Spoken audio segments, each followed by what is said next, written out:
আমাদের মাইক কেড়ে নিতে পারবেন, আমাদের মুখের বাক কেড়ে নিতে পারবেন না। আমরা সরাসরি একটু তাদের কথা বলবো। আমাদের জন্য অনিরাপদ হয়ে যাচ্ছে, অত্যন্ত লজ্জাকর বিষয়। আমি করজোর অনুরোধ করে বলছি, প্রশাসনের ভাইদেরকে উদ্দেশ্য করে বলতে চাই, আপনারা আমাদের সহযোগী হন। আমরা আপনাদের প্রতিদ্বন্দ্বী নই। আমরা সব সময় চেয়েছি আপনাদের সহযোগিতা করব। আমরা তো আপনাদের ছোট ভাই, আপনাদের ছোট বোন। আমরা রাজপথে নেমে এত বছর যাবৎ আন্দোলন সংগ্রাম করেছি একটি ন্যায্য দাবি নিয়ে। আপনারা আমাদের প্রতি সহমর্মিতা না জানিয়ে আপনারা কি করেছেন? আমাদের মাইক পর্যন্ত কেড়ে নিয়েছেন। এই দেশের ছাত্র সমাজের সাধারণ মানুষের বাক স্বাধীনতাকে হরণ করার জন্য বিগত সরকার চেষ্টা চালিয়েছিল। এই দেশের ছাত্র সমাজ তা রুখে দিয়ে প্রমাণ করে দিয়েছে। সুতরাং আপনারা আমাদের মাইক কেড়ে নিতে পারবেন, আমাদের মুখের বাক কেড়ে নিতে পারবেন না। আপনারা আমাদের শরীরের এক বিন্দু রক্ত যতক্ষণ থাকবে আমরা মাঠে থাকবো।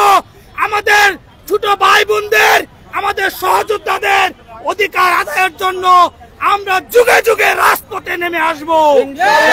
সুতরাং আমরা চাই, এই সরকারকে বলতে চাই, আপনারা টাল বাহানা না করে ছাত্রদের ন্যায্য দাবি, চাকরিতে আবেদনের বয়স সীমা মুহিত স্যারের কমিটির সুপারিশ অনুযায়ী ছেলেদের ক্ষেত্রে 35, মেয়েদের ক্ষেত্রে 37।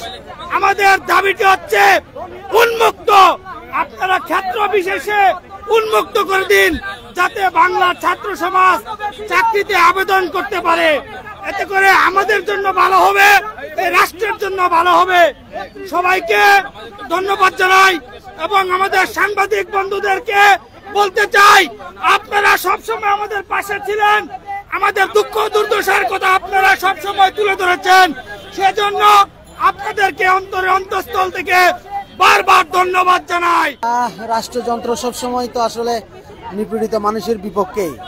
আপনি আগেই ছিল ফ্যাসিস্ট সরকারের যে আন্দোলন 2018 সাল থেকে আন্দোলন জোরদার করা হয়, দীর্ঘ 12 বছর যাবত, তারও আগে থেকে চলমান।